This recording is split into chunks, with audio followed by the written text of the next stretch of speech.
Welcome back, everybody, to the Beefy Boys breakdown. We're going to be recapping UFC Fight Night, Dvalishvili versus Jan. High quality Fight Night main card. Prelims were a little rough. Shout out to our viewers that stuck with us through that. But I mean, this main card was heat. We literally have like five main eventers that fought on the main card. Literally We'll a main talk event about that was canceled and rescheduled as a featured bout, not even the co-main. Yeah, like Krylov Spann was a main event, supposed to be a main event like 3 weeks ago. So we got that. Volkov has headlined 1.5 million times. Peter Yan has headline, or no, he's been on co-main and pay-per-views. Peter But he's a Young's pay-per-view fighter. he's headline main events of pay-per-views. Like he Did already he is though? like Against him and which one? Aldo, or him and Aljo. I don't think they've ever headlined, bro. That's why Sugar would always call him Ouch Co-main Sterling. I don't think that fight. There was always a co-main on some Shevchenko shit. Is that right? I That is think right. so. I think that is right. But regardless, Peter Yan, big name, very relevant fighter. Then Dvalishvili, I think this is his second. I think he's had a fight night. Is this his first main event? Dvalishvili Or Aldo? Him and Jose Aldo. Yeah, it was, wasn't it? That was a main event. But yeah, let's so jerking the curtain here on the main card. We got Vitor Petrino, who I'm very excited about. This guy is a scary motherfucker. Big on this guy for a lot of intangible reasons, which is good because like all that means is that if he gets a little bit of coaching, a little bit of growth here and there on technique, he's going to be a fucking machine. And then he's taking on Anton Turkalj, who I'm not as high on, but my respect level, like man to man, like this guy's a dog. He's agreed to Jalton Almeida on short notice, up a weight class, and this guy, pretty much the next Jalton Almeida, he just agrees to fight these killers with like, and they're not big name killers when he fights them too. And Turkalj has a like, crazy chin too. Like he even showed that against Almeida. Like before you even saw this fight, you could know that he had a very test-worthy chin. That's what I'm saying. Like Turkalj, like he's not my favorite fighter, but like goddamn, just hats off to you, sir. Like right, like I appreciate you showing up for work with your lunch pail and your hat and giving me a show. Fucking wheelbarrow carrying his nuts. Like this guy's just not scared of anybody. I don't know, dude. Very old school, right? Like back in the day, that's how it was. Like I don't give a fuck who this guy is. Let's get in here and bang. Like respect it. But and I mean, showed some good skills in this fight too. It's not all heart and balls, but let's get to it. Vegas had this as an actual coin flip, -110 each way. We both took Petrino. I took Petrino by knockout. Which, shout out by to the way, Eldorado for having the best props in Reno, Nevada. I was just about Eldorado to say has. Shout out to Eldorado for letting us actually bet like actual prop bets on fights like that you'd see on Best Fight Odds or online. Like it's crazy to think that most casinos in Reno that are UFC or that are Vegas started casinos like Caesars, and even this one is like the same. Like Silver Legacy and Eldorado owned by the same place, right? They're owned by Caesars, yeah. But only one offers these props, which makes no sense, but does make sense. Like I get it. One's a sports gambling casino, like it's meant to be that. Sure, whatever. Yeah, a lot of the Reno casinos, they only offer money line and over under, which is So this is like my and they won't let you like Calneva won't let you put them together on the same one. Yeah, which is annoying as shit. So yeah, shout out to Eldorado. Like they give you the most flexibility as like as a fight better in Reno, Nevada. And yeah, man. I mean, let's dive into this fight. I mean, so we got.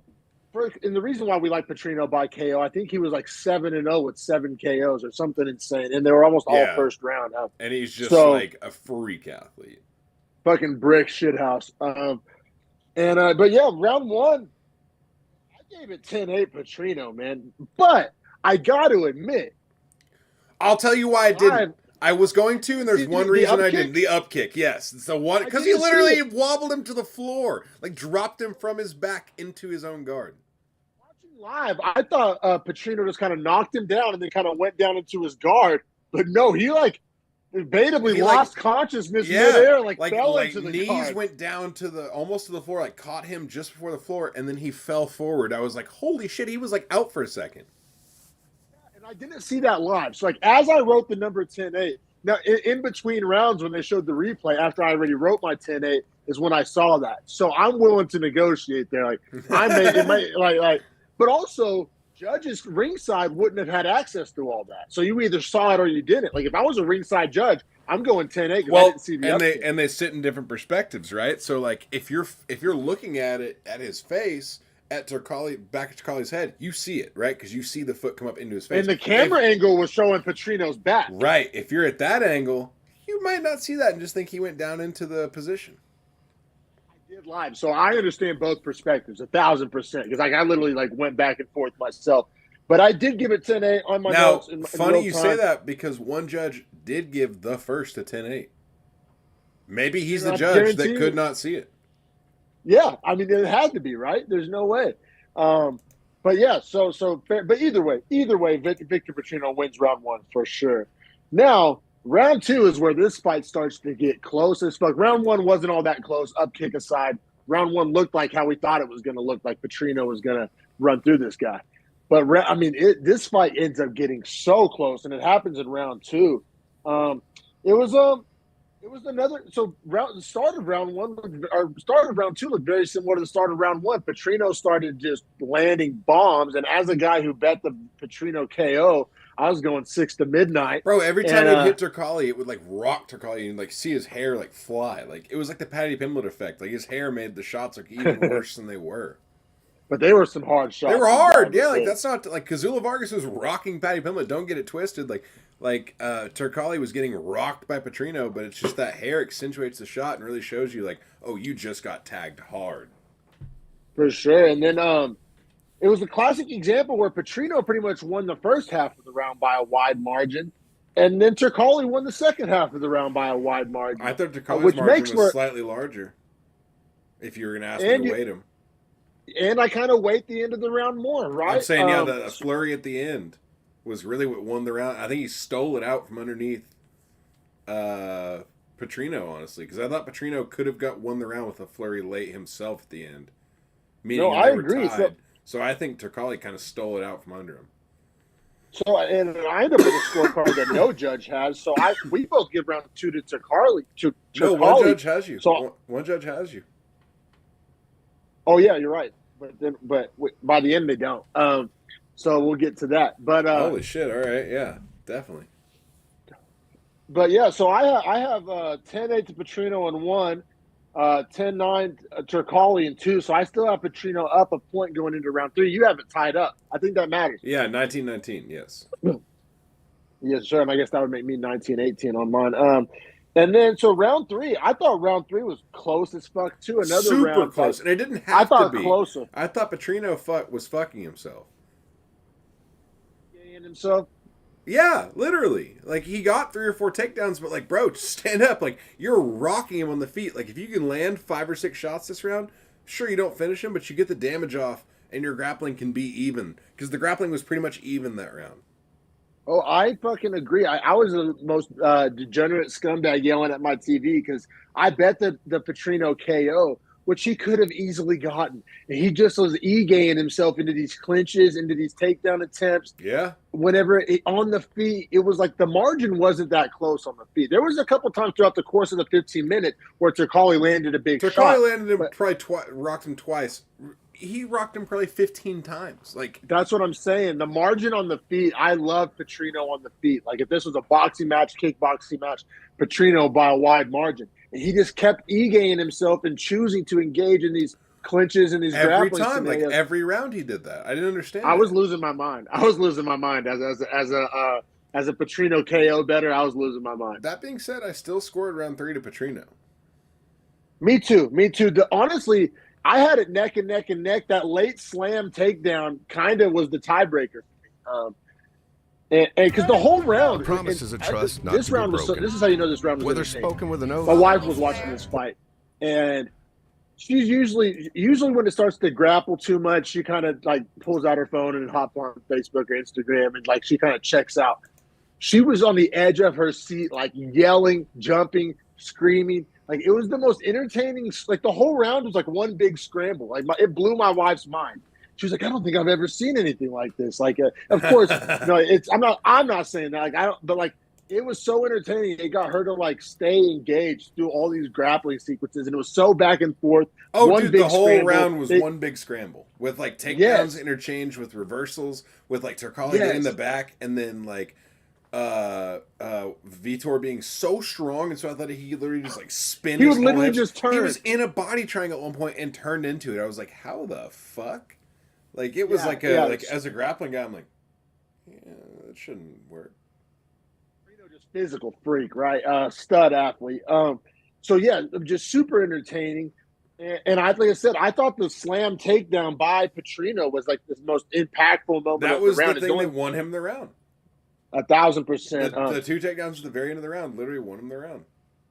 So I end up with, unless my math is wrong, I end up with a 29-27 scorecard, which no judge has. I had 30-27. One judge had 30-26. Wait, how do you have 30-27? I gave all 3 rounds 10-9. Oh, wait. No, you gave round 1, round 2 to Turkalj. I'm sorry, I had 29-28. My bad. Which no judge has that either. No. I was going to say the 30-27s and 30-26s don't make sense to me. So we have 2 judges 30-27, no round to Turkalj. And I guess I like the 30-26 more than the 30-27 because at least they acknowledge the 10-8. But as we said, probably shouldn't have been a 10-8 because my thing is, how do they not get round 2 to Turkalj? I don't understand that. Well, it was very close, and Petrino had Turkalj hurt very bad. But all 3 of them? Yeah, I agree. I think that's a little weird, but I do see how they arrived there. It's not like outlandish. I don't know. But yeah, so neither of us we don't agree with each other, and no judge agrees with either of us. So interesting scoring there. We both, I guess, like Turkalj's work, but also Dana, I think, agreed with us because this gets fight of the night, and I don't think Dana gives a 30-26 fight of the night. So I think Dana agrees with us. Yeah, I agree. Dana gave round 2 to Turkalj. I think 29-28, 29-27 sounds a lot better, especially the fight of the night argument being a 29-27 on his card because he battled back from a 10-8 first. Yeah, which I thought this fight was super entertaining, awesome. I thought both guys' stock rises. I mean, this was Petrino's debut. So to get a fight of the night and your debut and look just like that scary. Well, and he told Dana, like, give me more money and I'll keep putting on good performances. Like, I'll put it into my training. Like, it was a good post-fight speech if you really think about it. Because he was, like, pretty much imploring Dana, like, yo, you think I gave you a good fight here? Like, I'll start getting finish bonuses if you give me a bonus now. Yeah, and, like, and to see a guy that muscled up, like, his cardio held up great. Like, his cardio was fantastic. He seemed fresh again. Yeah. And like I said, Turkalj, like I said, not my like favorite fighter, and I'm not even predicting he like goes on a run or anything, but just nuts the size of fucking pumpkins, and goddamn it, respect to you, sir.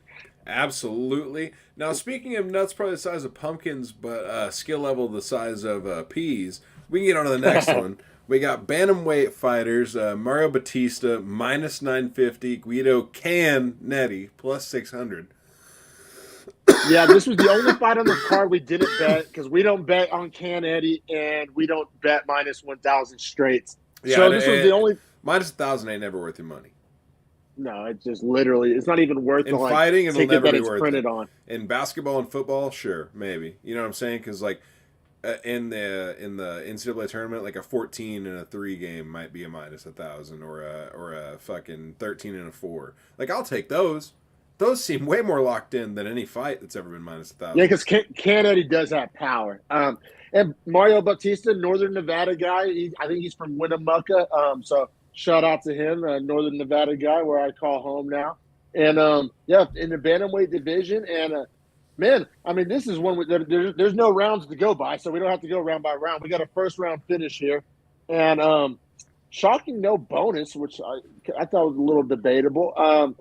But just from the jump, Bautista was all over him. He knew Canetti wanted to strike. Bautista's a wrestler, a grappler, and just Bautista, classic like SpongeBob reference, like took the fight and put it where he wanted it. Like the best part of it though is that he was dodging all of the stuff from range that Canetti was trying to land that were like crazy big wild strikes. He like anticipated those and then was able to get into his grappling sequences from being able to dodge those and get in close. And I know, the finish comes 3 minutes and 18 seconds into the first. So you can ask yourself, how competitive could that possibly have been? in all fairness, we're pretty harsh on Kennedy, but like in all seriousness, he competed very well, and it was like he was forcing and scrambling and going from position to position, like until he couldn't. You know what I mean? Like it was competitive until it wasn't.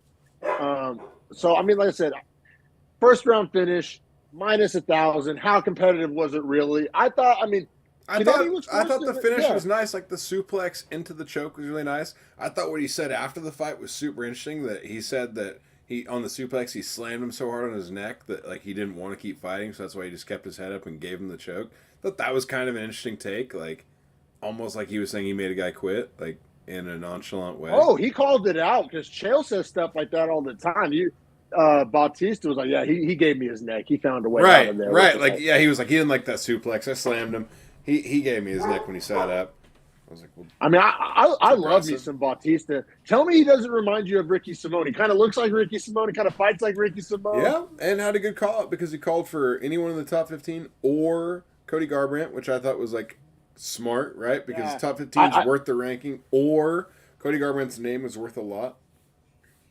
For sure, and especially Garbrandt coming off a win matter like that looks even better if he's able to get that. Jack Shore's sitting at 15. I'm not the biggest Jack Shore guy. So it's like, I think if he should have to defend that. Like, I think Bautista's a bad matchup for him, honestly. Tall striker, Bautista's going to be all over that ass. Yeah, I think there's matchups that favor him. But, like, guys like Ricky Simone, like, that's very tough for him. You know what I mean? Like, there's certain guys that are going to be bad matchups. Like, Adrian Yanez at 12, like a boxer, like, Bautista could give him trouble, like, stylistic matchup. Yeah, like, he's a top-flight wrebler. But bantamweight's so deep, he's gonna have to fight 15 or 14. Like, yeah, I think you only get shots in at bantamweight because it's so deep at the back too. Fair point. And there's a ton of other guys he can fight. I'll say of the bantamweights up to this point, he's by far the most relevant and by far deserves like the biggest reward. To this point in the card, yes, for sure. Like if you were to make him fight like a Davy Grant or something, I think that would be like a step in the wrong direction. Yeah, no, I fully agree with you, man. Like, if you had to put Mario Bautista, like, honestly, the Guido Kennedy matchup didn't make the most sense to me. You know what I mean? Like, if you think about it. Me neither. I didn't understand it. Like, why would they give him this guy that clearly is below his skill level? That, like. I think it was a showcase. I honestly do. I think it was a show. They put him on the main card. They give him Guido Kennedy, and they're like, introduce yourself to the American public as a contender. You know what I mean? Does that make sense? Yeah, exactly. Sorry, Ali, just got home. I was saying hi to her. No, you're good. But yes, I agree with you. Like, that is the reason he gets a main card focus is because, like, Mario Bautista is so good. Because, like, Guido Kennedy should never be on a main card of anything. It's just that Mario Bautista can't be on the prelims. Like, that's more of what that whole positioning of that is. And why the odds are the way they are. Showcase. Yeah, I think it was a showcase for him. But we got more bantamweights up next, man. We got Said Nurmagomedov, minus 225, 14th ranked bantamweight, taking on Jonathan Martinez, plus 190. We both took Said. However, in my little betting breakdown, I did say that, like, I thought that the money line was too big and that, like, Jonathan Martinez would make this fight closer than Vegas saw it. So I called that out a little bit. Saved himself a little bit on that one, did he? This one, this John, I knew it was going to be a close fight. I did think the money line was way too big. I still picked, Nurmagomedov. Nobody put a gun to my head, but I was like, that money, like Jonathan Martinez is a dog, man. He has some good training partners. He's a dog, good camp, good talent. That's where I agree with you entirely. Is that like, it's not a knock on Nurmagomedov. It's actually that Martinez is just such a dog, has such a good fight style, like. Is able to strike at range very well, and is able to actually intercept opponents on a lot of their takedown attempts and kind of reverse them or defend the takedown oftentimes because he's so quick, athletic, and has good footwork and good timing. Well, how many unranked guys have something that you can say they're elite at? You know, they'll want to go, or they're good at anything, or maybe they're an elite athlete, but the skill set he's rounding out. Like, Jonathan Martinez right now has elite kicks, like top 3 kicks in the whole division probably. You know what I mean? Like, his kicks are... Well, I would agree with you, but man, if you look at Said in this fight, like his kicks were probably the better kicks in the fight. Oh, this matchup was gas, though. I think that's what we're really getting at. Like, this was a fire matchup. You're I right, did think, and you're right with the line. Like, it probably should have been closer to like a one minus 160 plus like 120 plus yeah, 130. Like, that's probably a that's where realistic my line. brain had it for sure, bro. Now round one, man. And That he being was said, getting I bet murdered off. Nurmagomedov, but I probably Yeah, we both did. We both did. and like we probably should have iterated this in the beginning, but we bet every fight in an attempt to just bet straights across and just see what the valuations were like betting all the fight straights. Now there were obviously straights that were overvalued that we wouldn't have bet. This being probably one of them. Yeah, exactly. We weren't like hunting value. It was almost like an experiment. Like we Right, never just betting every we fight, talked. picking every fight, seeing how it Yeah, worked. just picking it, putting our money where our mouth is for sure. Um, Now round one was a lot of fun, bro. Like it was awesome. It was like some shit. Like I said, both guys were getting off. It was like an action movie, man. Round one was fucking awesome because I mean, you had Martinez, getting those clinch elbows off, which were, I mean, super damaging. I mean, Nurmagomedov was not having a good time eating those, but you had Nurmagomedov. He landed, I think, 2 head kicks, and then had like 2 separate, like deep chokes / neck crank And the submission body kicks were attempts. nice, the sweeps were nice. Like I thought Nurmagomedov was doing a lot of nice things. Like technically, his movement was crazy, a lot of spinning stuff that I was like, well, that's gonna tire you out. But it was also clean. Like it wasn't high energy spins; it was like fluid spins. Efficient for sure. And yeah, so I gave the round to Nurmagomedov. Round one, man. He just did more, and it's not that Martinez didn't do anything, and it's not like he got dominated. And those elbows were big, and they were gnarly, and they were impactful. But I just don't think a couple of big elbows outweighs, head kicks, takedowns, subs attempts. You know what I mean? Like those sub attempts, those neck cranks were pretty. I mean, granted, Martinez is a dog, and he wasn't thinking about tapping, but there's a lot of guys that tapped to that. So interestingly enough, I agree with you entirely, man. But so every judge scored it the same. Everyone has Saeed winning this first round. Really? Okay. All right. Off to a good start here. These scorecards get a little murky. Yeah, a little hazy, you might say, like this Yeah. IPA I'm sipping. Now, round two, I thought was closer than round one. Round one was a lot of fun, but I felt confident giving it to Nurmagomedov. Every judge gave it to Nurmagomedov. But round two is where the haze starts to creep in here. Even myself included, I found it pretty hard to score. Martinez, he was getting some good calf kicks off, like to the point where I don't think we've ever seen Nurmagomedov like really start to like have a leg compromised before. Like he was getting some damage piling up on that calf. Yeah, you got to the point where he was even trying to check, and it was still hurting him to check. So that's when your leg is pretty done for. And like I said, Martinez's kicks are elite, like as good. I mean, he's not ranked, but his kicks are. Trains with Chris Gutierrez, who I would say has some of the most elite kicks. Best similar guys. I view them very similar skill set wise. Training partners, same weight class, close to each other. But Nurmagomedov, he landed 2 more head kicks and the big spinning back fist. I went Nurmagomedov, and like I said, you could say, "Oh, that's bias," whatever. I have a feeling a couple of judges gave this to Martinez, but like to me, I mean, I'm gonna caveman math this. You got really good calf kicks, head kicks, and a spinning back fist. I mean, I know more took place and it's more nuanced than that, but that's how I saw it. And I'm going to go with the head kicks and the spinning back fist. Give me Nurmagomedov. So I like the damage the same as you. The only difference was that Nurmagomedov got the takedown, had it for like a minute, and then Martinez was able to hold him on the fence and pretty much controlled where the fight took place for like 2 minutes and 45 seconds, and only hit the one elbow past that point. So in my opinion, he did enough in the second half of the second round, plus a little bit in the first half, to overcome what Nurmagomedov had done in the first 2 minutes. So I actually gave it to Martinez, although I did write very close round. All right. I'm glad I heard that perspective on this. It was a close round, but like, I mean, it is kind of snoozy clinch versus damage, but he was able to mitigate the damage, and it's tough. It's a lot of small body damage over 3 minutes in the second round, in the last 3 minutes of the round that Martinez gets off. That like, it's like, how do you add it up, right? Versus like the 3 or 4 big strikes Nurmagomedov got off with his like 1 minute of control in the first 2 minutes. Like if Nurmagomedov's damage would have came in the second half of the round, it would have been a slam dunk, easy decision. I think so, yeah. For sure. All right, fair enough. I'm glad I heard you out on that. Now, round 3, another very close round. I Let me close this door. Similar. I mean, very similar because it really was like Martinez really was getting the clinch control and ending the round strong. It's exactly the same reason why Harrison gave him round 2 is some things that he did well in round 3. I was just saying, like, round 3 looked very similar to round 2 as far as Martinez with the clinch control, ending the round strong.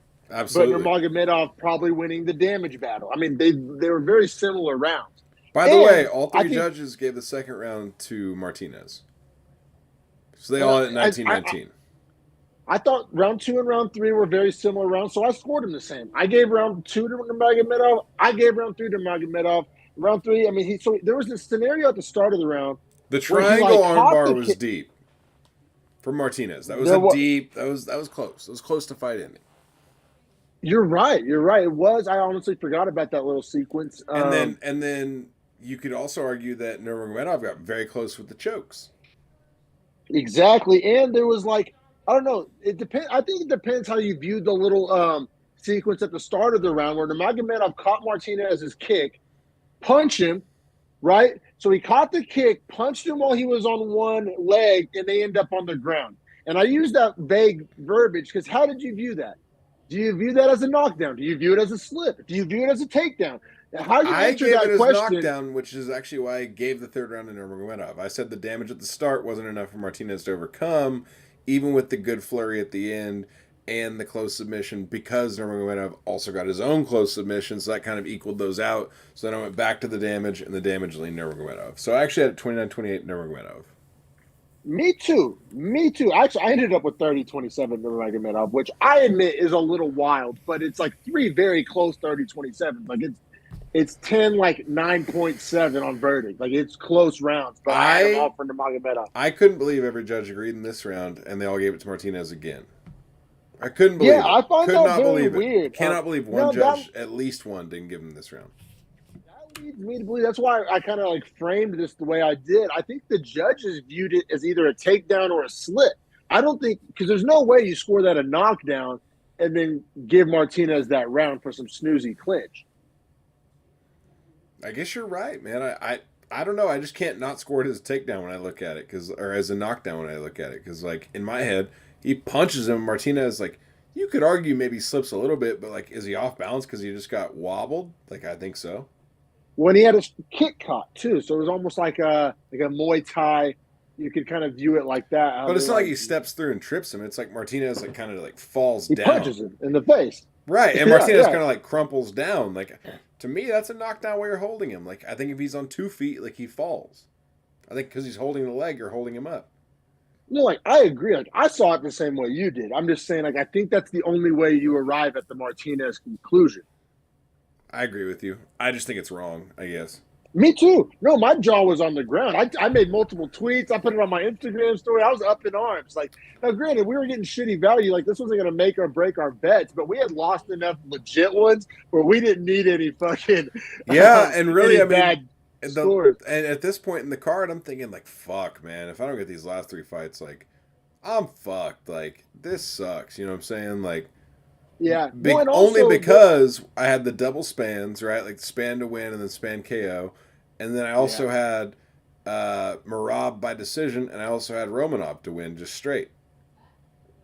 So we also, whenever they said unanimous decision, I was like, oh, definitely Nurmagomedov. Right, like, me for too. Sure. I was like, oh, yeah. Like, then they all saw it the same way.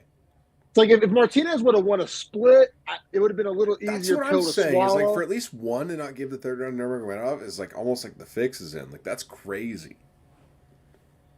Now, Jonathan Martinez got pretty bold with his call-outs. Granted, so he just beat 14, so he's likely ranked now. So I guess it leads this to a little bit of credence. But he called out Dominic Cruz or Davison Figueiredo. I mean, Figueiredo call-out's ambitious. This call-out's ambitious. I mean, I thought that was Cruz is coming off a loss. I thought I viewed that as like I'm just calling for like a classic name in my division that's like, you know, close to number 10. Like, I get that. Figueiredo's like, I thought Figueiredo would start inside the top 10. As a former champion, like calling out a former champion like that, I don't think that's the fight you give Figueiredo. Well, I'll say this. And if it is, I think Figueiredo starches Martinez. Me too. That's what I was gonna say. If they want to like give Figueiredo like if they want to give Martinez landing, what he wants and give Figueiredo an easy welcome to the division, that's going to land. If they want to shine up, right? Like make Figueiredo, right? Like make Martinez 14, and then let Figueiredo come unranked and slide in at like 11 after he finishes him in the first or second. I think they're more likely. I think Figueiredo cruise. Me too. Exactly right. Like I think he called out the matchup. Like you can't call out the matchup. Sean Shelby heard it and was like, "Ooh, I like that." Exactly. And then if Martinez would have called out Pedro Munoz, he probably would have got that. That's a good call out. Yeah, I agree, bro. I agree 100%. But we can keep it pushing. But he also is a teammate of Gutierrez, so he can't fight Gutierrez, and that fight would make the most sense. Yeah, you could. And Yanez is booked against somebody. I forget who. It might be Pedro Munoz. I think Yanez might be booked. That's right. Munoz. That's what I'm saying. So like you can't. So maybe they give him the loser of that one. It's just weird when guys won't fight each other. Like we got it. Umar. Yeah, but Umar needs bigger work. He does, and so does Simone. That's what sucks. But here's my point: is like not fighting each other is going to become a theme of this night. Yeah, or Song Yudong. I mean, kind of might work. I don't know. He needs probably. That fight would be fun to watch. As far as like out of all the names we just said, that matchup wise, the kicks that would like the kickboxing that would take place in that would be intense. Yeah, but we can keep it pushing. I guess all I'm saying is and I'll reiterate this point later. Teammates got to start fighting each other. This is professional sports. Like, I'm sorry you guys think you're a team because you practice the same place, but like the Giants still play the Jets if they have to. Interesting. Can't wait to talk about that. That will become extremely relevant soon enough. But up next, man, we got essentially a main event fight. We got Ryan Spann plus 145, the 8th-ranked light heavyweight, even though this fight is taking place at a catchweight 215 because both of these guys just made weight a couple weeks ago. I guess I didn't love that, but I guess it doesn't really matter. And I thought I favored Spann, quite frankly. Taking on Nikita Krylov, minus 170. Apparently, Krylov light heavyweight. Apparently, Krylov cuts a lot of weight, though. So, sorry, I just had to. Like, it is surprising to hear. Yeah, because we don't view him as the biggest light heavyweight, but I think a lot of these light heavyweights walk around at like 240. That's what they said. Krylov walks around as 240. So, like, yeah. And Spann's bigger than him, it seems. So, it's weird. Spann's 2 inches taller. Interesting. So we were on Spann so heavy. We were on Spann when they were originally supposed to fight. We were on Spann this time. We took Spann by KO.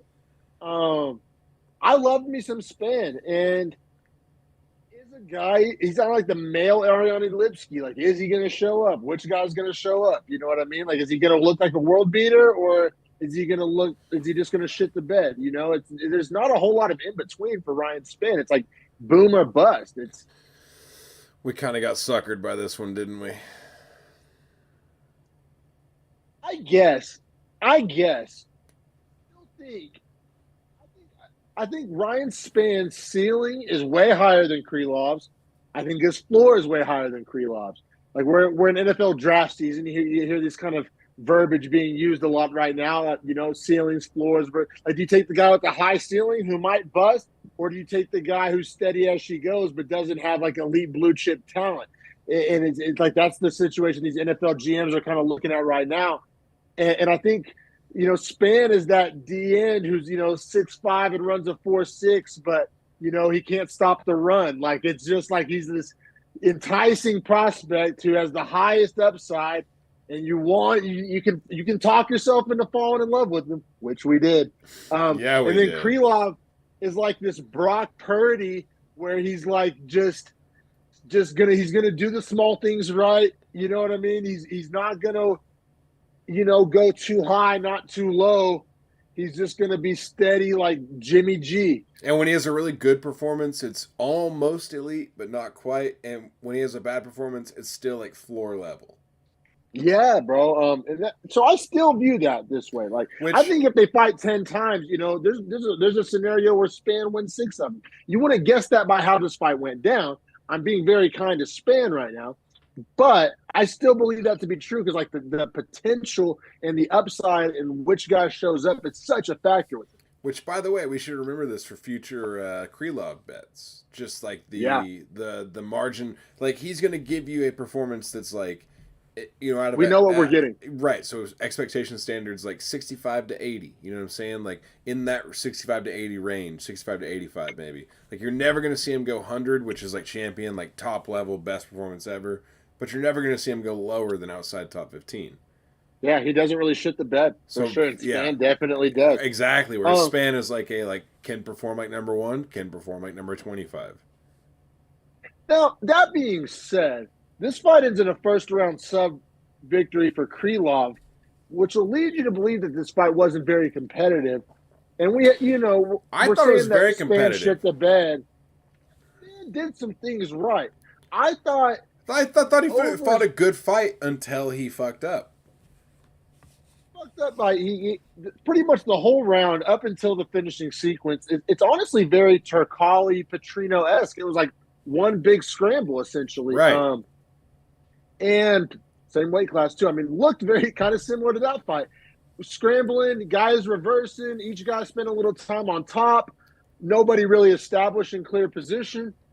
And we find ourselves in a scenario where Spann gets on top, and finally he thought it, I thought it, I'm sure you might have thought it, where, okay, now he gets to land some of that Spann bombs. And he loaded up to drop a fucking Brock Lesnar nuke and, like, got reversed. And, like, shucked off. He got reversed. Yep. And he gave up position. And they're both standing up at the same time.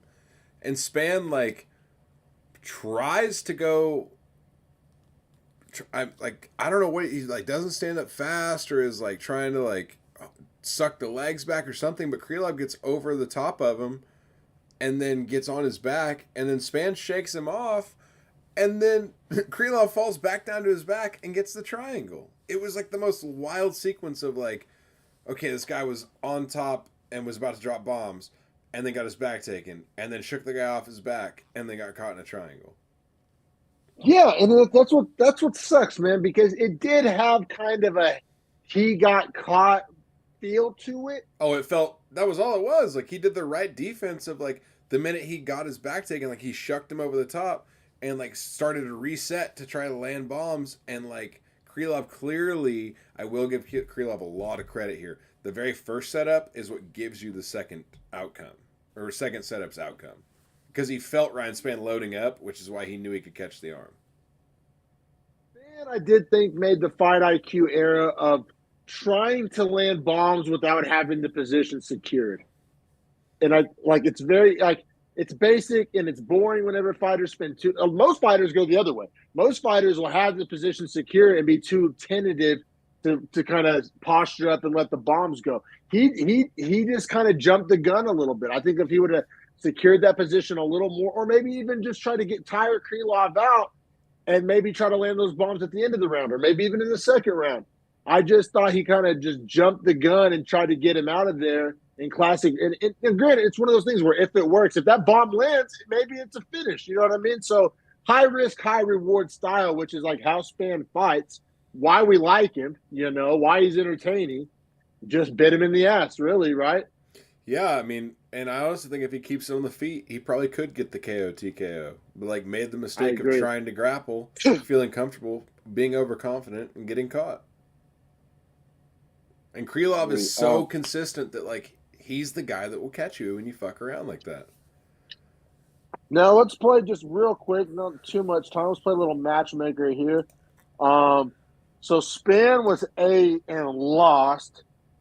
So probably has to fight backwards. Krylov was 6. Krylov's probably looking at like Rakic when he comes back, because that's got to be soon. Rakic makes a lot of sense to me. That's got to be soon, right? Blachowicz might be like. Blachowicz would make sense for a couple reasons, but it also doesn't make sense. No. Time out. Blachowicz and Ankalaev have to fight again, because that's whoever gets to fight the champion next. If Yuri's not back by then. Guess. But they fought to a draw. Of course they have to fight again. So, I mean, Anthony Smith, I believe I heard something about he's fighting Johnny Walker. Yeah, I heard that as well. So I'm saying Oh, Krylov I mean, kind they're of kind of has the to odd man fight. out. Yeah, either Krylov Rakic. fights Rakic, or he waits, or he fights backwards against Ozdemir again, which I don't think he does that. So I think he waits for Rakic. No. Like I think Krylov Rakic makes a lot of sense though. Has Spann fought Craig or Ozdemir? I think So he just knocked out Reyes, and he shouldn't have to go all the way back to Crude or Roundtree. no, but I think Craig Spann's a super fun fight. Because if you just saw him get caught in a submission here, let's give him the test. Let's see. Like, are you a submission donkey? Can he fix that hole? Right. I just want to double check if they fought. I don't think they have. And that could be like a 9-10 matchup on a main card to like open a main card. Like that's still very marketable. Yeah. That's both guys have like a reputation. Both guys are known, and Spann. Yeah, no, he's never fought him. Yeah, that makes all. Let's do it. We'll do Spann, Craig, Krylov, Rakic. I think those are both 6 fights. I think the fans win them. Yeah, I think that keeps it moving in the right directions, which, speaking of keeping it moving, we can do that to the co-main event here. Got some heavyweights on the line, which always promises some entertainment in most cases. I say always, yeah, most, and which... Usually not when Volkov's fighting. Like, honestly, like I usually hate watching Volkov fights. And Romanov, when he's fighting cans, is very entertaining. But this guy can't pass a test. Fraud! This is UFC fraud alert. Yeah, seriously. He's a fucking Nigerian credit card scammer. He's just if he calls your phone, don't answer. Fraud, scam likely popping up. I'm going to say Romanov is scam likely. But Alexandr Romanov with no E, minus 145. Alexandr minus the E. Number 14th ranked heavyweight, 16-1 coming into this one. So he was 16-0 before he fought Tybura. Looked like a world beater. And then Tybura, who is kind of a gatekeeper, not kind of, is a gatekeeper, beat him by, In a clinch, and I bet on Romanov. Beat him in kind of a clinch battle, too, which, like, that was the point to me where I was like, oh, shit, like, Romanov might be in trouble. Like, if he can't win the fight in his, like, best-case scenario, then, like, we're in trouble. And so Romanov, and I bet on him in that fight and lost when he fought Tybura, but he's taking on Volkov, 6'7", ranked 8, 25 underdog. Main evented, fought almost everybody in the division. I mean, Volkov, he speaks for himself. I don't think he's not championship quality, but he's in that B tier. I think 8, 6, like that range is like perfect for him because and is true. So this was a big moment for Romanov. Like, is he going to right the ship, or is he a fraud? You saw how that went down. Also, Romanov showed up in the worst shape of his career. I mean, just fat as all fuck. Yeah, looked shit. Sloppy. Looked like shit, for real. Whereas Volkov looked like a Terminator, as always. Like, we've seen Romanov weigh in the 240s, and he came in like 266 or some shit. It was like he looked like he hadn't been training. It looked like he got depressed by his loss. And then it looked like he fought like he was a depressed man that was shook from his loss. No. And I bet on Romanov. God damn it. As did I. But Romanov was shooting these like slow, even argue lazy takedowns. Lazy. And like whatever he would, they didn't have a shot pretty much. Like they weren't close, and that's when he was fresh. So they were just going to get worse and worse. That's and what worse. I was going to say, man. Is that's when they're lazy? Is you're fresh, bro. Like you could put everything into 2 or 3 takedowns and be all in with it.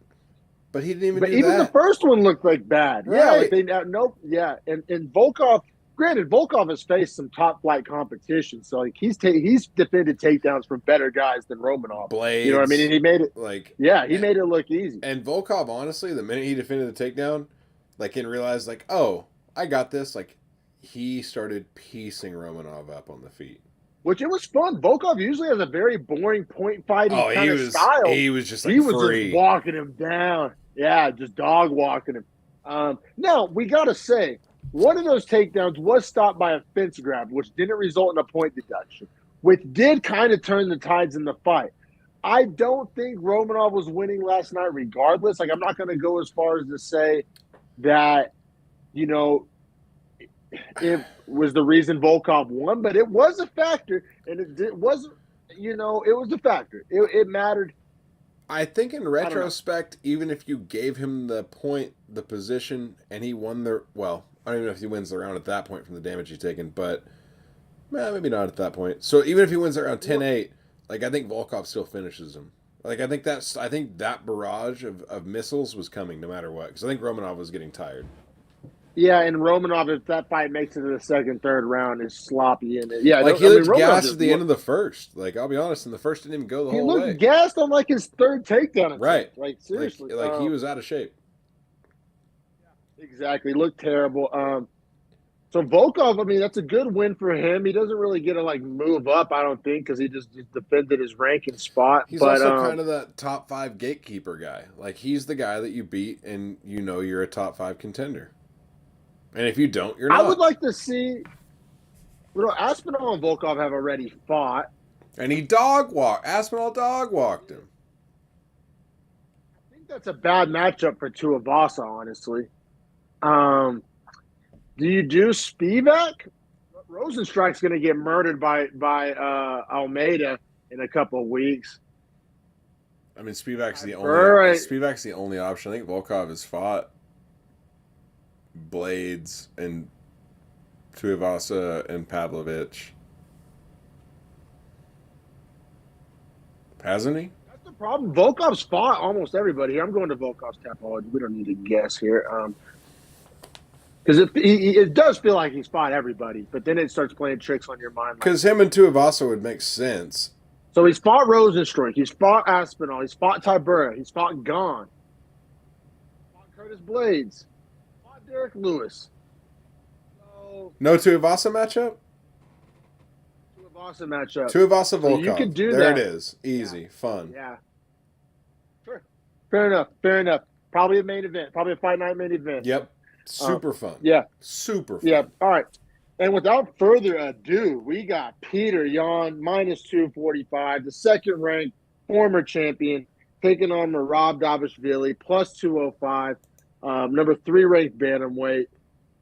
This fight, I mean, this was a high caliber fight. The fact that we got this for free is like honestly really dope. People have been kind of shitting on the fight night cards this year. We got a treat here. This was a pay-per-view worthy fight. Like, honestly, this fight is better than the third fight on the pay-per-view coming up. So, glad you said that. For fans at home, this is a great fight night, not only on this being 2 versus 3 in bantamweight, and a former champion versus a guy that could fight for the championship literally in this, and like could have passed this fight to fight for a championship, but his teammate's a champion and he refuses to fight him, which, once again, that's dumb. But, secondary to that, I mean, you're talking about this, like you said, should be like a featured bout on a pay-per-view. Like, we should almost have to pay money for this being behind 2 belts, because the winner of this should get to fight for a belt. Only reason that's not the case is because Merab won't fight Aljo, so if he is to win here, then it wouldn't make sense because he won't be the guy. So, like, you're like, all right, it's a fight night, because if Yan wins, he can, you know, call for a shot against Aljo or O'Malley again, whichever one he prefers. Or if Yan loses, he still can probably call for the O'Malley rematch, and then Dvalishvili can just be your guy that picks off all the contenders outside of that, and we can get a 3-man race still going. It's kind of a weird situation the UFC is built from this. I personally think it's going to not be as much of an issue as we are making it out to be, and I'll get to that. But I want to get to the fight first, and then I want to get to the fallout and the narrative and all that type of stuff. Perfect. The other thing I want to say about the sell of this fight, though, is that Yan is like Moscow Russian, like Putin's boy, like very pro-Russia, and Merab is Georgian and was pretty much like a small child, like 9-10 years old, when Russia was invading Georgia as a country, or he was like maybe 12 or 13. But either way, kid, whenever his country's being invaded and trying to be annexed by Russia, so he can't stand like those kinds of people, and they have horribly bad blood. All the times Aljo would fight Yan, Merab would tell him things to say in Russian that would piss Yan off. Like at their weigh-in, Yan like went after Merab. Like these two dudes hate the fuck out of each other. Yeah, which was fun, right? Like, it made it feel even more like a pay-per-view. Like, how often do Fight Night main events have heat on them? Hardly like ever. This is the kind of hatred that you have on like the Covington Usman kind of a thing, or like Masvidal Covington, like real hatred. Like in the street, they still hate each other. For sure. We almost saw it boil over in the fate and stare down. Yeah, 1,000%. And really, I don't necessarily want to go round by round. Round one was a little interesting to talk about because I'd rather explore the biggest moments of the fight and like turning points, yeah, you know? Which I thought round one was kind of like, obviously, I mean, by definition, it can go either way at this point. And Peter Yan, he's landing some really good leg kicks. He's stuffing Merab's takedown. However, gets his own takedown attempt like reversed. Like the only time Merab ended up on top of gets this caught round, and thrown which to I thought his was back. interesting. Yes, and Merab kept a good amount of control. Merab kept a good amount of control with that takedown though too, which was important. And the striking was like very back and forth on the feet, and both guys. And you know what I think a lot of that had to do with? The emotion in the striking. Like both guys were throwing like haymakers, like in the fight. Merab was landing bombs, and Merab was landing some of them because I don't think Yan was expecting him to throw like that. And Merab, like you could see, it was like a dude that, like hated the guy who was fighting. Like everything was like thrown with like I fucking hate you, like kind of shit. And it was, and I loved seeing it, especially with the whole Merab is boring narrative. Round one, I mean, he was landing bombs. Like you could argue he was fighting the less boring style. And I would like to note the pace in round one was very crazy pace. It never broke. That pace kept for 25 minutes. Which shout out to both these guys. It literally was like, it seemed like fake. It was like spamming on a video game. Right. With the unlimited energy bar. Like you put in a cheat code. Like the guys couldn't stop. Yeah. I was like, this doesn't make sense. It was wild. That so being round said, one, I gave it to Merab. Obviously. Yeah, I gave it to Merab as well. Now the second round, Merab continued with those low kicks, and Peter Yan's leg was toasted by the end of the second round. Yeah, the calf kick damage was really piling up, which was, man, I mean, we've already talked about Merab get like top control and landing bombs in the head. Now he's going to the bottom level and attacking the calf. Like he was systematically just kind of breaking down Peter Yan. All that being said, Yan had a strong 2 minutes to the end of that round, even after getting his leg toasted to start. Yan got 2 takedowns of his own, probably because he was tired of getting his calf kicked. He started going for takedowns, got him, did nothing with them at all. It was very clear Merab was the better wrestler. Like he could get up at will and also mostly get Yan down when he needed to. Also very clear Merab was like the stronger man, just like the more physically dominant human. Physically better shape, more strength. Yes, for sure. Now round 3,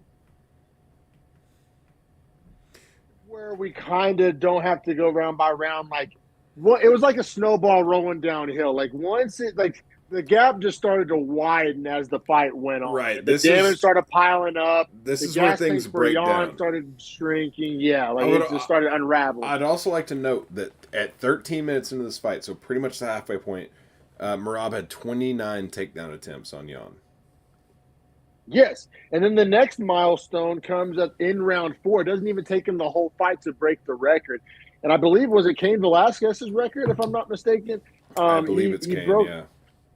He broke the UFC record for takedown attempts in a fight. He got to 36. I believe Cain had 34. So in 4 rounds, he broke the record. Too. Like, it gets even more brutal through round 5. At the end of it, he has 49 takedown attempts. Right. Now, the interesting part of this whole narrative, there's 2 things there. You can't get 49 takedown attempts if your takedown attempts are working, right? So it's kind of like a weird stat. Yeah. Well, I'm saying if he was able to hold him down, you don't end up with 49, right? Well, if you're, I mean, you might get 5. You know what I'm saying? Yeah. Like best case is you get 5 for 5, and you have 16 minutes of control. It's almost like a basketball player, like breaking the record for like shot attempts in a game, but not breaking the record for shots made in a game. Like it's not necessarily a good record. Now that's a negative way to spin it. The cardio, the upside, the pace, how it really. I think it's more like a point guard, like assists attempted. Like how many times did you pass the ball up for a shot taken that could have been successful? Like maybe it didn't work, but it was still the right thing to do. Does that make sense? Yes, and like I said, it helped win him the fight. not just like on a point fighting type tip, but Jan was on the defensive the entire 25 Jan minutes. couldn't strike, which is his only way to winning was to outstrike Merab, and Merab gave him no room or time to strike. And also, shout out to us. We got a lot of picks wrong. Merab by decision. We stuck our chest out on that and came out smelling like roses. Yeah. And got some juicy odds on it. Hey, here's what I want to say about that next time, by the way. When we feel that good about it, we should just do a parlay on it and do Merab to win, money line, and Merab over 4.5 as a 2-pick. And get the 3 times. Yeah, you're not wrong. Because I think that would have paid like a plus 700 to our plus 300 that we got, but we still called it the exact same way. Yes. Yeah. No, you're right. That's an interesting betting strategy there. So yeah, when it's all said and done, it's 11 takedowns, 49 takedowns attempts, only 6 minutes and 53 seconds of control time. But here's the part that jumps out to me. To all the Merab is boring fucks out there, suck on this. 135 significant strikes landed. And those weren't ground and pound strikes, and those weren't calf kicks. Many of those were bombs. He beat the shit out of Peter Yan. Like, Peter Yan Peter Yan didn't even want to shake his hand after the fight because it's still bad blood. And Merab was, like, cool with it because he was like, I beat the fuck out of you, bro. Like, I have no bad blood. I beat the fuck out of you. Like, that's what it looked like to me. He was starting to get on some Joanna, like, my head shape is changing type shit. Like, his eye was fucked. The only reason I got nervous for the decision in the 5th round was because I thought Jan's eye would swell shut if he had another huge shot. Me too. Oh, I literally was like, oh no, the doctor might fuck my money and take Merab off a decision and give him a TKO here. Me too. I was sweating that too as a Merab decision better, 1,000%. And that's like dominance, right? Like, is that not dominance? Like, I'm so afraid the doctor will stop this before the judges can make it to a decision. Yeah, 1,000%. So all 3 judges agreed with this, 50-45 unanimous. Yeah, like I said, I kind of wanted to touch on the whole Merab is boring narrative. I'm kind of off board of that. Like, I will say it speaks to the dog in Jan. He never got 10-8'd, never quit fighting back, but just like never had enough. Never had enough. Well, he could never do anything. Bad matchup, too. Like, Dvalishvili is a matchup nightmare for everyone in the division except for Aljo. Aljo's the only guy that would actually match up well with Dvalishvili. And Dvalishvili also won't fight him. And it sounds like in the gym he gets kind of an ass whooping by Aljo. Because it sounds like he is so submissive. I took that the other way. Because he said only our gym knows who the real champ is. I took that as he gets the best of Aljo. Like, he's beaten Aljo. But then he said the real champion is Aljamain Sterling. Like, he iterated it. Like, he said it. Well, no. I think it was maybe a language barrier thing. I think my connotation of that, my interpretation of that was saying that, like, no, Aljo's your champion. He's the UFC champion. But our gym knows what, like, the real champion. Maybe I'm wrong. There's a lot of ways. There's a language barrier. There's ways you can interpret that. Interesting. Your way makes sense, too. Your way makes, especially because you're right. He is very submissive, prison bitch. But I'm just right. It's like he rides in his pocket. Like, he's like, no. He's like, no, none of y'all can fuck with me, but I can't fuck with him. So, like, y'all want to touch him, like, talk to me about it. Like, he feels like that to me, like the Kingsguard. You know what I'm saying?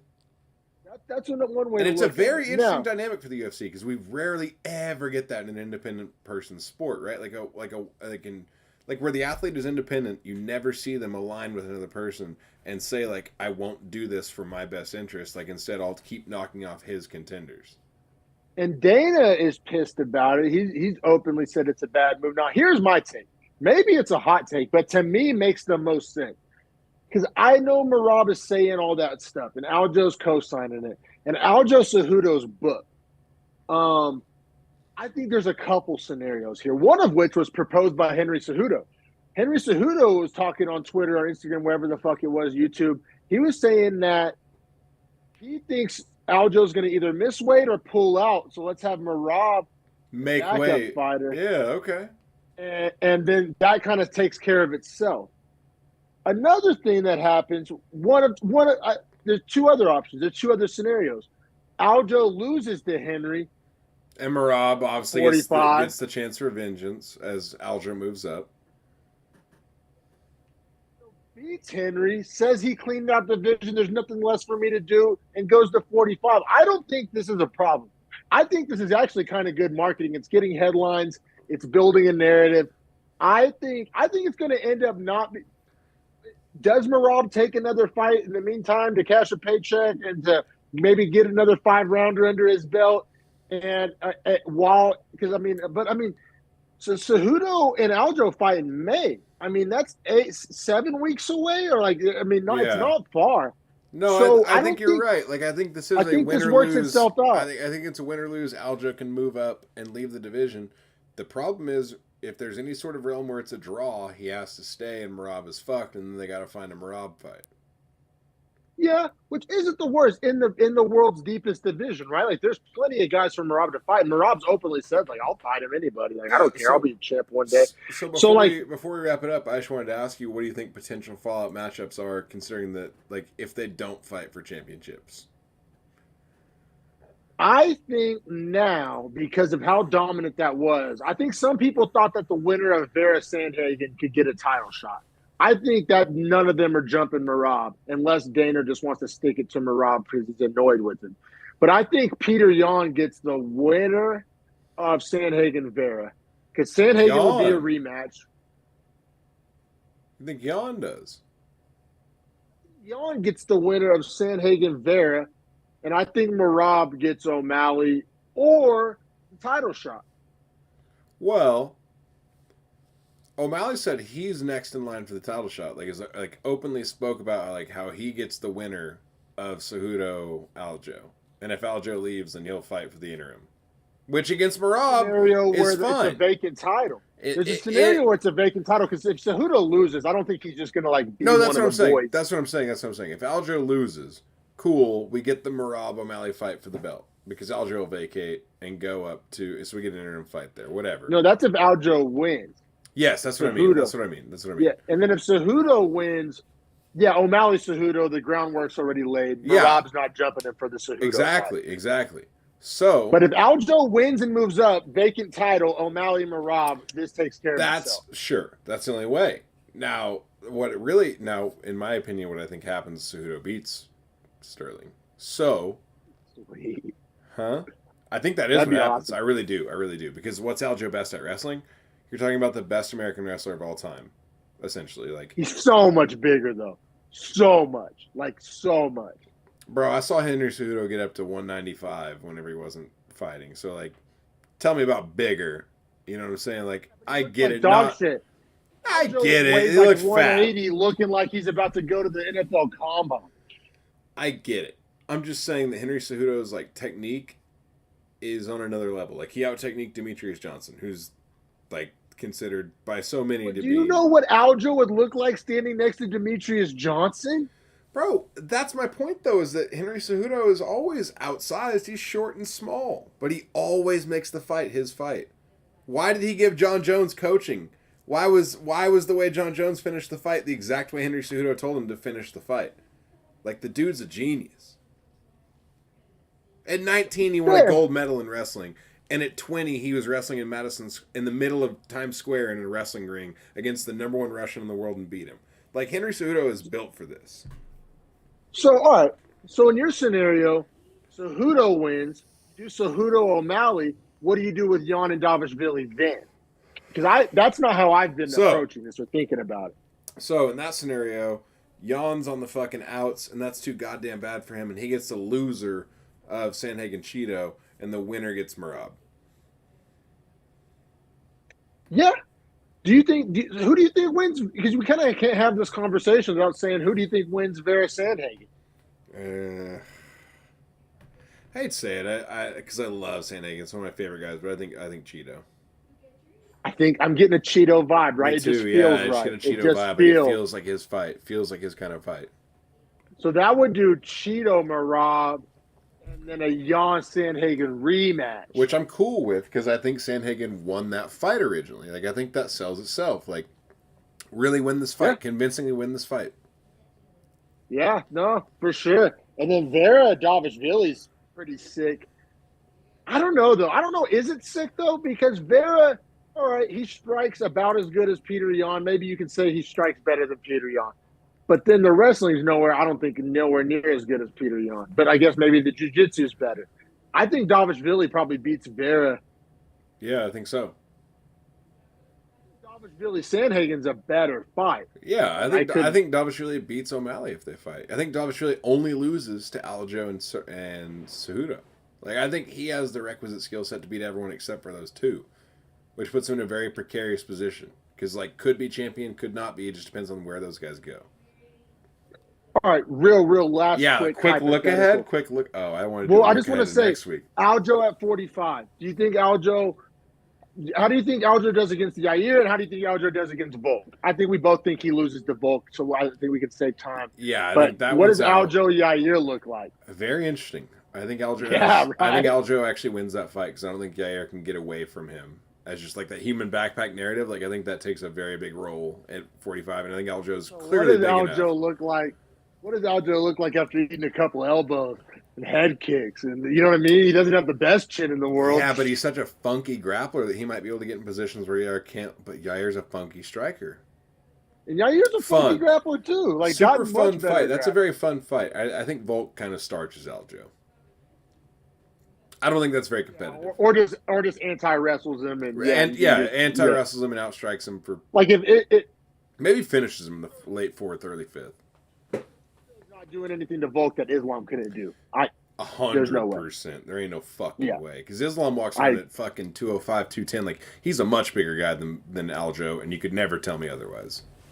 Yeah, for sure, bro. For sure. Anything else you want to bring up? Yeah, I want to do a quick look ahead on three fights, because like I think it speaks more to the third fight. We'll start with the third one, just because I know you love him. Dvalishvili Vettori. You got Dvalishvili plus 230, Vettori minus 290. Yeah, I knew that number would get you stoked up. Fucking bricked. Yeah, I'm a sucker for a money line. I mean, could Vettori win a snoozy decision? 1,000%. But is Dvalishvili the much more like violent, scary, dangerous man with better finishing ability? For sure. No, agreed. And then, so second to last one, co-main event: Justin Gaethje, Rafael Fiziev. Fiziev minus 230, Gaethje plus 190. I'm going Fiziev. Really? I'm going Fiziev. Yeah. Yeah, Justin, it's just father time, damage. You think like clean? I think it's you think a clean approach to striking? Like you think Fiziev will be smart enough to just keep it a distant striking match, not get into wars? I think that's up to Gaethje. I think Gaethje is the one that needs to like make a point to wrestle and not make it a war. Oh, I agree. Gaethje's going to try to make it a close war, but I don't think he's going to get in close enough to ever get his hands on him, which is going to lead to him getting lit up. I think Gaethje's going to like the minute he gets hit by Fiziev, he's going to be like, "Oh, you think you're tougher than me?" And he's going to try to fucking Michael Chandler him, and he's going to. I think that if Gaethje plays it smart, it's the same thing we always say about Chandler and Gaethje, guys like that. If Gaethje wrestles, sure, but like I have zero reason to believe that he's gonna like fight smartly and like take the easiest path to it. His ego gets involved. Gaethje's ego gets involved in fights at every time. It's his number one. It's his number one fault. And then finally the tertiary mat. I guess not third in line, but the third matchup of these two guys. Usman Edwards 3. Usman minus 240, Edwards plus 200. I kind of like the Usman straight. I don't know. Minus 240 is not great, but I do think that like he was dominating the first fight and won't make those same mistakes. Yeah, Usman's age is starting to worry me. I mean, he's had an injury history. How does that chin bounce back? I think I'd have to dig deeper to find a prop I like. Like nothing like. That number sounds gross on both sides. Like, the plus 200, is that enough for me to stick my neck out for Edwards? Like, not necessarily. And then minus 240, but it's not really, I don't feel confident enough to put it in a parlay. Maybe if there's like, if the decision, Usman by decision value is juicy enough, that might get me. Or if I can do Edwards by KO and get like plus 400 or something, maybe that might be enough for me. Or maybe if there's an over-under I really like. But that money line kind of like sucks both ways, in my opinion. I'm kind of out on as a bettor. Now, if you're asking me just to like have a sports talk show, who do I think wins the fight? It's Usman. Bless you. But that Oklahoma pollen's no joke, yo. Yeah, it's been there, you know what it's coming in springtime in Oklahoma. Yeah, I agree. I like Edwards at plus 300 or Usman like minus 160. Like if you give me that either way, I'll take it. But where it's at, I'm out. Yeah, for sure. That number just doesn't do it for me. Either way, it doesn't do it for me, man. But this was a fun one, bro. I'll let your sneezing ass go take some Claritin. I appreciate it, bro. Claritin, Zysol, Benadryl, get me in it. I need all of them. Load it up, man. But yeah, pay-per-view next week. Was it UFC 286 next week? Yes, sir. 286 in London, not so it does super start stoked early. On it. I'm okay for it. It's all right. It's honestly, this fight night was about as good. Like the prelims next week are better, but the main cards maybe not as good. That's arguable. Makhayev's fighting. Yeah, this card kind of is not pay-per-view. You could argue that this fight night was better than the pay-per-view. That's what I'm saying. So, but results could vary. You know what I'm saying? Like if they're fire finishes, we'll see. But either way, we'll be here next week for it. Yes, sir. Every card, every fight, every week. Subscribe to our channel. Hit the notification.